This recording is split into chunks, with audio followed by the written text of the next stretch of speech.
Welcome back to the Unstuck Movement. I'm your host, Rob Z. This platform was created to help you break those chains that are holding you back in your life personally and professionally. Today, we have the incredible Agi Keramidas with us on the podcast. And Agi, I like to jump in right off the bat with a powerful question. And before the episode started, we were talking about, taking action and things we do on a consistent basis to move us in the right direction. So I'm curious for you, what consistent actions in your life fuel the personal transformation that you experience? First of all, let me say I'm grateful and very excited to be here. And you said my name perfectly. So Nice. I rehearsed it enough. I should have. Jeez.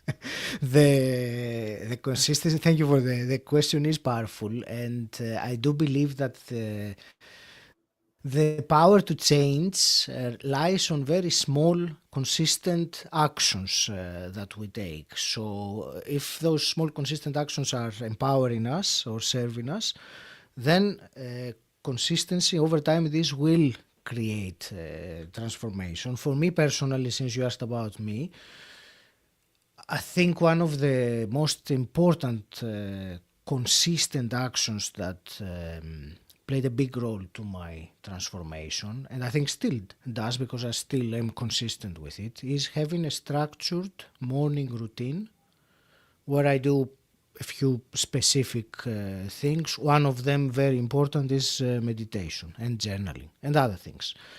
So this I have been doing every day. The odd occasion if there was a crazy situation happening, but every day for 7, 8 years now. So I think the consistency in doing that, apart from all the practical benefits that I have gained, there is also a big element of self-discipline, because to be able to do that every day for years cultivates your discipline. So I don't know if that was a very long-winded answer to your question. No, that's good. I want to go more into that because I was literally, before we started this podcast, working with somebody, and this is the conversation we were having. And, oh no, I just knocked a bunch of papers off my desk. This one of my favorite books is The Slight Edge. Really, really great book by Jeff Olson, and super simple book. The concept is simple daily disciplines. They're easy to do. They're easy not to do. And as I was talking to this guy, I was just like, he lacks momentum, and the lack of motivation he has comes from the lack of momentum. The momentum can only come from simple daily things that you do every single day. So it's been on the top of my mind today. So we're going to dive in more into there. But before we get there, first of all, just welcome everybody to the Unstuck Movement. I created this platform to have examples for you that it's possible for you to find breakthrough in your life. So I bring people on the show from all different walks of life who have true testimonies of breakthrough, right? They found these breakthroughs through the things that they did. And I want it to be an example for you that no matter where you're stuck in life, you can get unstuck and you can find breakthrough. And it always comes in some form with simple daily disciplines and the actions that you take. We're sponsored by the Connected Leaders Academy. Check out connectedleadersacademy.com. Over 450 heart-centered servant leader entrepreneurs from all over the world who would love to help you grow. And also, if you want to be the expert at what you do and the go-to authority in your field, you want to make a lasting impact on people's lives and also create incredible personal and professional connections, I suggest and encourage you to launch your own platform. You can do that with the Pro Podcaster Academy at robzwentz.com. Today, Agi Keramidas with us, a former dentist from Greece turned podcaster, author, and knowledge broker. His podcast, Personal Development Mastery, ranks in the top 1.5% and inspires actionable growth. So, Agi, what are those actions that you have to take for yourself every day? Great question. Starting with the morning then, because that's where you make or break the day, in my opinion. The very, very first thing I will tell you is the first decision of the day, which is, do I get out of bed when the alarm goes off or not? It's a very simple decision. Most of us take it every day. Some of us get out of bed, others push the snooze button. Whether you know it or not, this decision, because it's the first decision of the day, will somehow influence the path during the day. So that's, one thing that comes to mind. Other actions that are really important, and I also mentioned meditation. It's been a very important element of what I've been doing every day for years. I also journal. And when I say journal in this particular case, I mean both some gratitude, things that I'm grateful for on that day at that time, and also some more free flow, some ideas that if there is something that wants to come up in the morning, I have, it's peaceful and quiet for me, and I get some, some ideas, some downloads if you want. So it is a good time to write them down. Some form of exercise, either it could be yoga or it could be, going for a run or lifting some weights or something. These are, some simple elements that I find that by incorporating in my morning, and I don't mean I do that all the time, but I mean all those things all the time. It varies. But these are, the elements that really make me, that's how I feel personally anyway. I feel much more ready for the day, much more optimistic for how the day will go. I feel better about myself, to put it in a different way.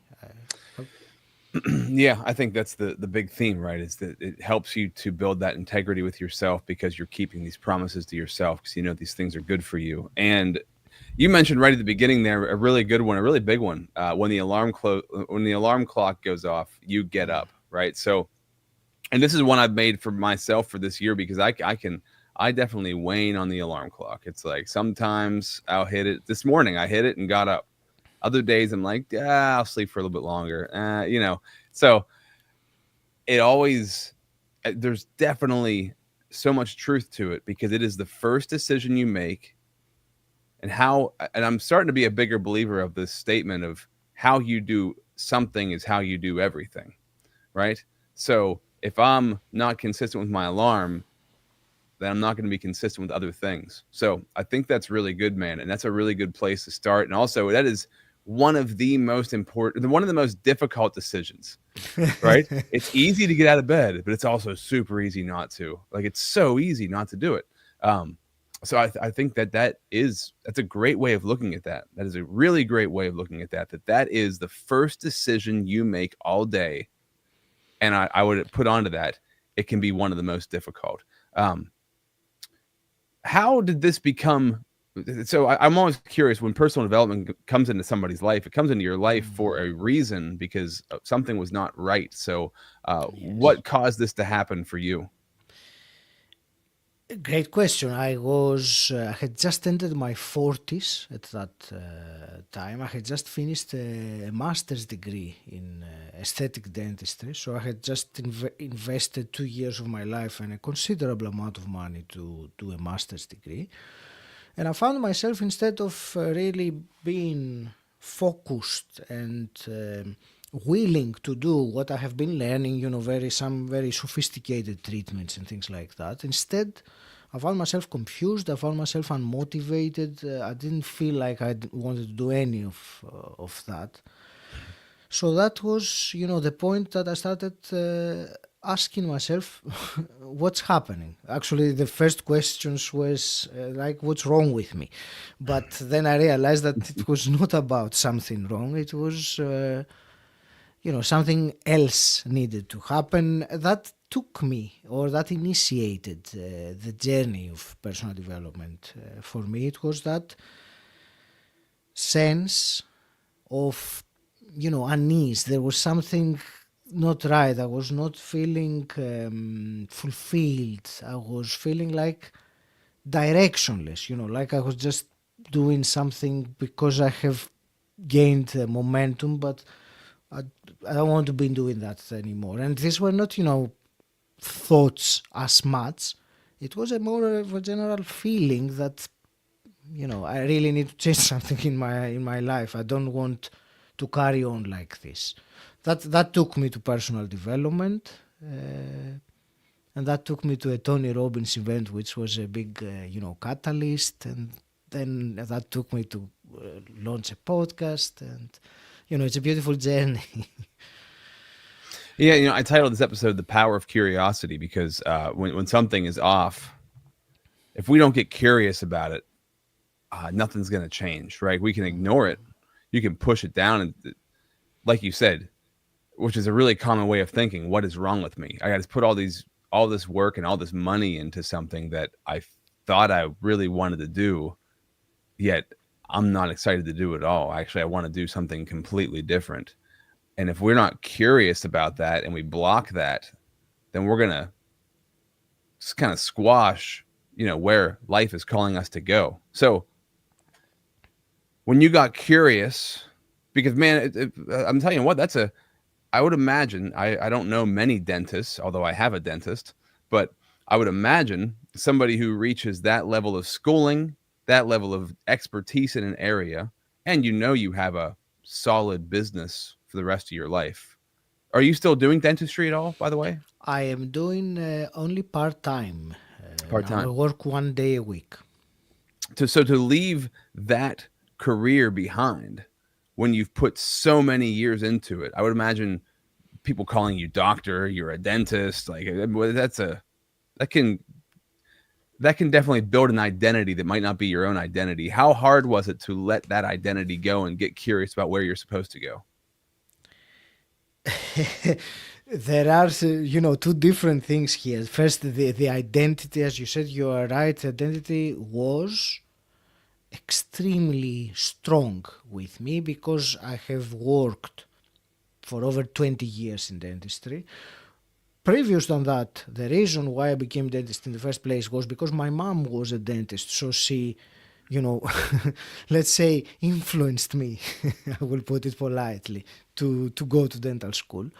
So in terms of identity, it is a huge thing. So the other bit that you asked about curiosity, I think that was, and I agree with you, it is extremely important element on our path to doing something, more fulfilling or more purposeful, or something that is more authentic to who we are. And curiosity, I believe, it is the first step. And I agree with you. We might not know what will happen. Let's say, in my case, for example, I was very curious about podcasting. I had no idea that, 6 years onwards, I would still carry on podcasting and speaking to other podcasts like this. Now I know it, but the only way that I could have traveled this journey and arrived here would be to satisfy that initial curiosity. Say, okay, how would it be if I launch a podcast?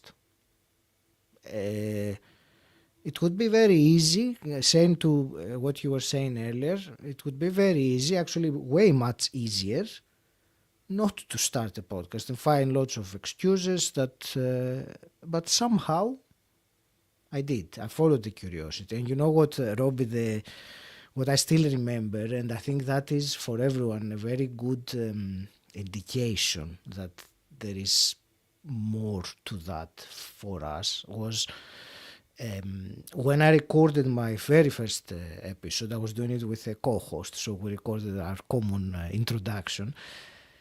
I had a buzz afterwards for 3 hours. I was elated. So, that kind of enthusiasm that you have. So I thought, wow, there's really more for me here. But Yeah. that was because I took the decision and, record a podcast to took all the, uncomfortable actions and going through the questions that who am I and what do I have to say and why would people listen to me and I have a funny accent and all these voices or thoughts that come to one's head when they're going to do something out of their comfort zone. So Sure. yeah. Yeah, it's interesting, isn't it? That I've asked this question to many hundreds of people, probably, just in random conversations. Like, if you were ever to start a podcast, what would you podcast about? And almost everybody I've asked, within a couple of seconds, can think of an answer. Like, they've thought of this before, right? So I feel like so many people, we're all kind of, I don't want to say everybody, but lots of people are like, they feel pulled to like create content or to have a platform, right? And to have these conversations, because we all have like something inside of us that we want to like tell the world about.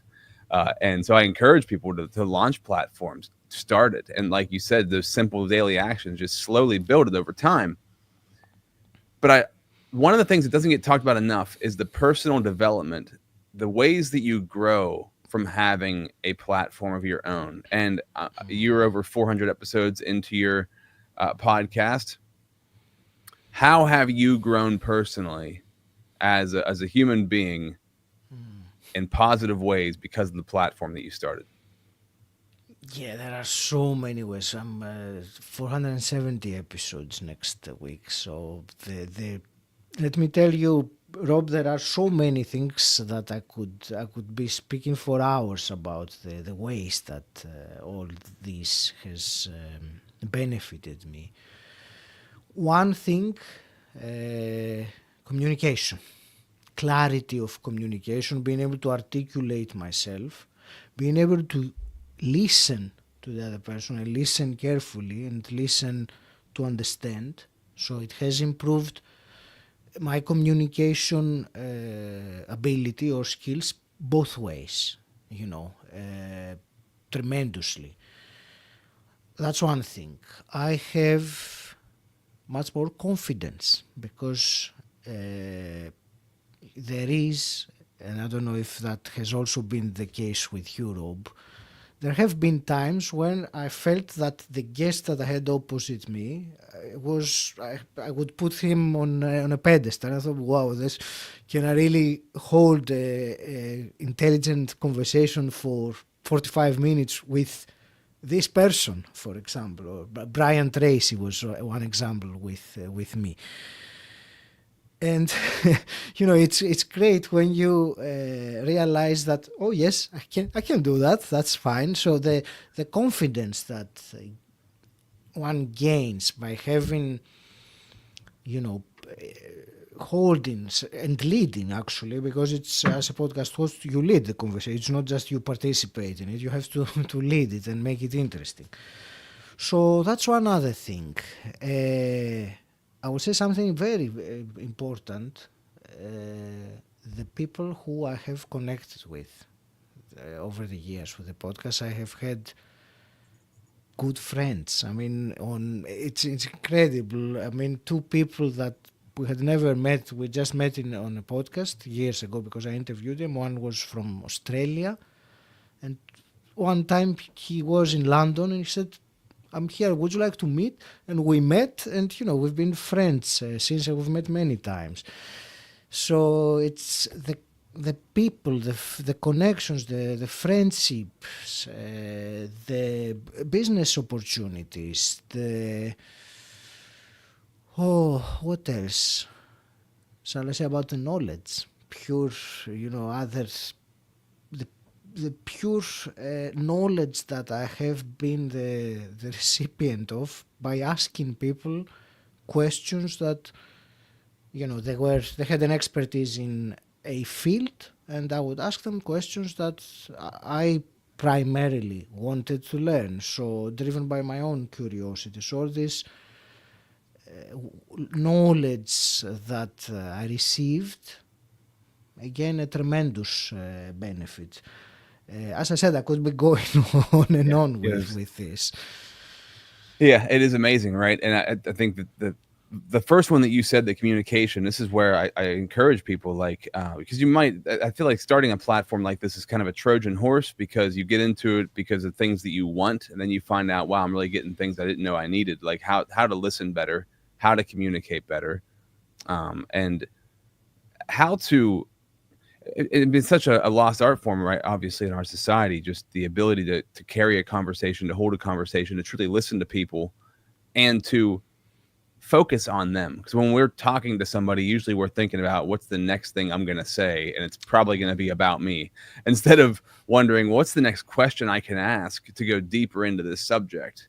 And if you start approaching your day-to-day and your business conversations like that, of like, I want to go deeper with this person, I want to get more to the heart of what's going on and uncover some stuff, then you're going to have major breakthroughs for yourself, for other people, for in personal and professional life. So I wanted to ask that, because I love talking about those kind of unspoken things of the benefits, especially of having a podcast where you interview somebody, and usually that person's smarter than you in some area, and that's why you're interviewing them, right? They have some sort of expertise that you might not have, and you're learning from them just as everybody else is learning, so everybody's winning.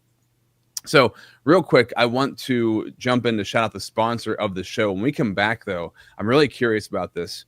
For somebody like yourself who has how many years of formal education? How many years of formal education do you have? Oh my, so it was like 6 years in the university, it's close to 7, and then 2 years at the master's, so 9 years at the highest education, and of course all the, the high school and all the, so how many? 20, 25, goodness, yes, half of Right? my life. So 25 years of formal education, yet you would pick personal growth and say it's more vital over that formal education. I want to dive into why that is in 1 minute.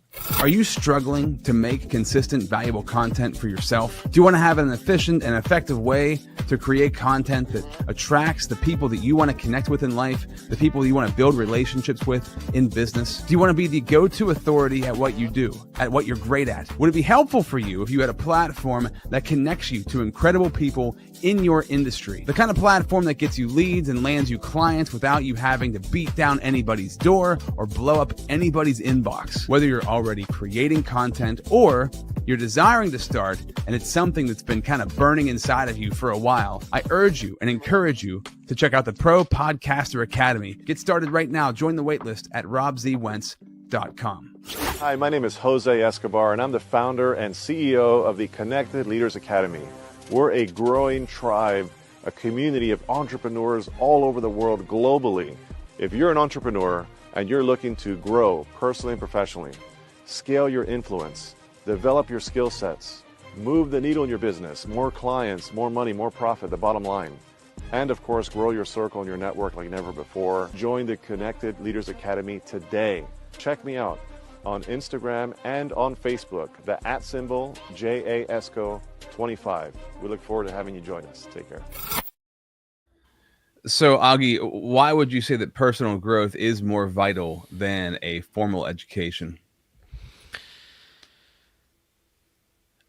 I will answer first from my personal perspective, as you were asking me the question. It was more important and is more important because it comes from within, it comes from my heart. It fills me up. I know it deep inside me that it is the right thing to do, compared to something that externally has been decided for me or been put upon me. I never, that's how things, I'm not unique in any way. This is the story of many, many people that, they follow the traditional education path. But that was, a choice that was not really a conscious choice that I had made. And that's probably another answer to your question, that this feels like a very conscious decision and choice for my life, that it was not put about by my parents or by society's expectations or by anyone else. It is the, let's say, the calling, the that inner calling. I think that's really good. And this is a theme that comes up a lot on this show. Oftentimes in life, we end up doing something that we're good at, but we hate doing. And I feel like formal education, not saying this is true for everybody, right? But formal education might lead you into something that you are good at, but it might not be where you're supposed to be, right? And so your personal development will lead you to where, you are good at the thing, but you also get filled up from that thing. Not saying you can't find a way to fill yourself up from the thing that you're good at, but you don't find enjoyment in. You could find ways, but also maybe it's going to lead you on a different path as you start to develop personally. And there's entrepreneurs and there's entrepreneurs, and entrepreneurs, they act like an entrepreneur inside of a business. So you can be an entrepreneur and experience this growth, but at the same time, what I found just from being an entrepreneur over the past 8 years is my business only grows as much as I do. When you work somewhere, you don't necessarily have to grow to be good at your job. But when you have your own business, you don't have to grow as much to be good at your job. When you have your own business, you have to grow as a person to build what you're doing. So I think that's really good and just great insight, because it's such a it can be a missed subject, and I'd hate for somebody to miss out on what they're really supposed to be doing because of something they might just be good at. I love on this show asking about people's favorite quotes. You gave me a quote from Michelangelo. It said, "The greater danger for most of us lies not in setting our aim too high and falling short, but in setting our aim too low and achieving our mark." What does that quote mean to you? Like, where are you setting the bar high? It's thank you, and this is a quote that I really believe that when Michelangelo said that centuries ago, it still applies the same as much today, and most of us settle or aim for and then settle for mediocrity. So whatever it is, let's say the average, what is the collectively, the average in terms of lifestyle or socially or professionally, in many, many ways. It is settling for that. So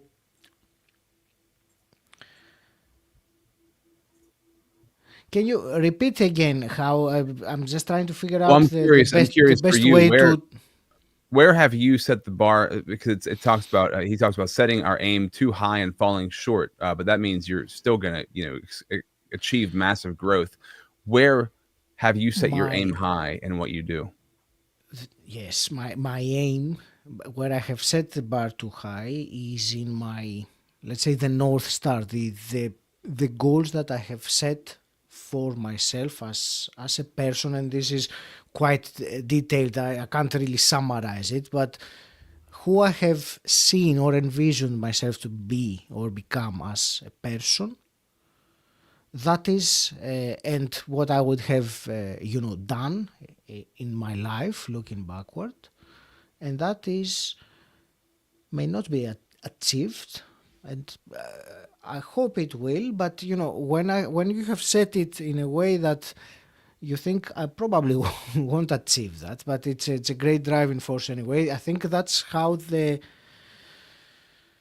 I interpret the meaning of the quote that you say. It's taking one step forward, taking a risk, and trying to, they say sometimes you need to take the risk of going too far in order to realize how far you really can go. So we never know how far we can go. If we settle for, what's expected or what's average or what most people expect for, that's what we'll get. And that's the real danger, as the quote says, or the real tragedy also it is, because it is there are so many more other things that are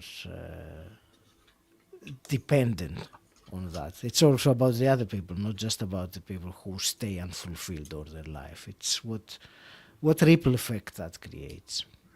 Yeah, and that quote actually inspires me, because you think, like, whenever we set goals from what we personally think we're capable of achieving, right? But setting a vision is like setting something that is beyond that. That's where you get visionaries from, where they picture something beyond what seems to be possible.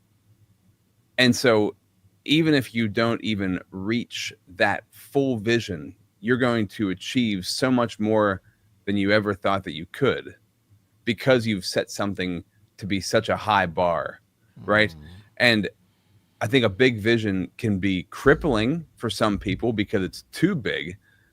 But at the same time, if you set a vision and it seems so crazy to achieve, but also it like makes you so excited, like just at the thought of it. It's like when we were kids, like my son, he always wanted to be Hulk. And so when he actually thought he was the Incredible Hulk, he was like a maniac. He was like unstoppable because he was like this character, right? And so I'm thinking, like, wow, he could never actually really achieve being Hulk, because that's not a real thing. But just because he thought that he was him, he acted a lot like him. And so a lot of things got broken, but also he had a lot of fun. And so I'm just thinking in that sense of like, man, if I set that vision so far out there and be excited about it, then you're going to start acting like it's real and it's coming true. And it's easy to say, hard to wrap your head around, but that's a great quote, because it really makes you think of what's possible when you think of things that seem to be impossible. Now, you talk about being a knowledge broker, and I've heard that statement before, but what does being a knowledge broker mean to you? The way I see it is converting, I will put it very succinctly, all this oceans of information that there is out there in our times. Knowledge broker will convert or distill that knowledge, not all of it, some parts of it that I can comprehend myself, distill it and present it into a more actionable element, into more of wisdom rather than knowledge. Like, this is it. Aha. That's what you do with it. Okay. This is how personal development works. In my experience, all the years that I was just reading the books and not taking action on what I was reading, I found that I didn't really grow very much as a person. And then I realized that the change happens when you implement, not when you read, not when you just attain some knowledge. So the knowledge broker will facilitate that distillation, that conversion of the knowledge into wisdom, into practical. It's I talk about, you mentioned my book earlier. My book is called 88 Actionable Insights for Life. And they are exactly that. They are actionable and they are insights. So they are not 88 insights for everyone, but certainly everyone will find at least one, hopefully more than that they will resonate with, and it will feel like an insight, and it will click, and then they will, take some action on it, exactly as it is. And that's, we were talking about consistency earlier. That action consistently done activates a different trajectory, really, in life when you look at it. Yep, putting it into action, right? That's the key ingredient, because we can have all the information in the world. And I think, going back to the formal education conversation we were having, right? This is what happens so often with formal education. People go to college and they get a really good education, but they're learning for so many years before they ever actually implement anything. And some people that works really well for. I know for me, that creates anxiety of like, oh, I've learned so much. How do I apply it? Like, I haven't tried to apply it, right? So I think there's so much more power in learning and implementing at the same time, and implementing as you're doing. And the faster you can execute and implement, the more you're going to grow. The more you're going to find hiccups, and you're going to experience quote unquote failures, but those are just going to be signs that you have another challenge to overcome to get you to the next level you're going to. So I love that, Agi. That's so good, and it's so true. Implementation is everything. Learn for sure, keep learning, but make sure that you're implementing. I really, really love that. And I want to encourage people, if you're watching this right now, check out the banner on the bottom of the screen here. So if you want to know more about what Agi does, you can get a free copy of the 88 Actionable Insights for Life at agikeramidas.com. If you're listening, it's AGIKERAMIDAS.com/88. What can they expect from grabbing that free copy? It is the full PDF or ebook version of the book. So its insight is very short, so they can expect to find a selection, shall we say, a buffet of different topics, different categories. They can be from, morning routines that we were talking earlier, or it could be goal setting that we mentioned earlier, or it could be building emotional resilience, which we didn't talk about earlier. So there are categories. In each category, its insight is very short. It is 1, maybe 2 pages long. So it doesn't take long to read it, and if it resonates, as we said, implement, take action on it, do something with it. Yeah. I love that. Taking the information, but also make sure you're going to applicate it somewhere in your life. Very cool, man. I love that you've put that together and released that, because when you're taking, your life's all the things you've learned throughout life, the most powerful things, and putting them in a book, somebody can get all of what you've gone through, in a few hundred pages, and download that into their life. I think that's super powerful. Also, hey, we'll remind everybody, be the authority in your space, be the expert at what you do. You can launch your platform, join the waitlist for the Pro Podcaster Academy at robzwentz.com. Agi, I want to thank you for being here today. Anything you want to leave the audience with before we sign off?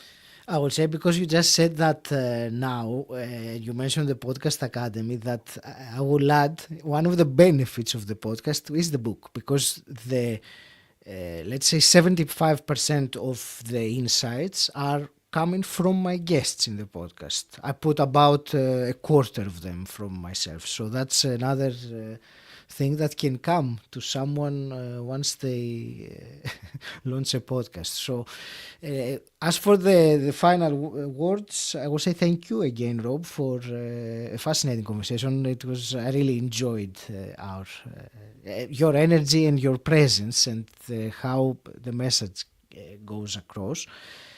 As for the listener or the viewer of the conversation, I will go back to what we were saying earlier about curiosity, and I would say that whatever it is that there is something that you have been curious about, you have been thinking about, you haven't really done much about it, but it intrigues you. I will invite you to take some action on it. It doesn't have to be anything major. Just go on the internet and look it up, or make a phone call and ask someone something. So just take a small action to satisfy that curiosity, and see what unfolds from there. I love that. Great advice. Another true testimony of breakthrough. Until next time, this has been the Unstuck Movement.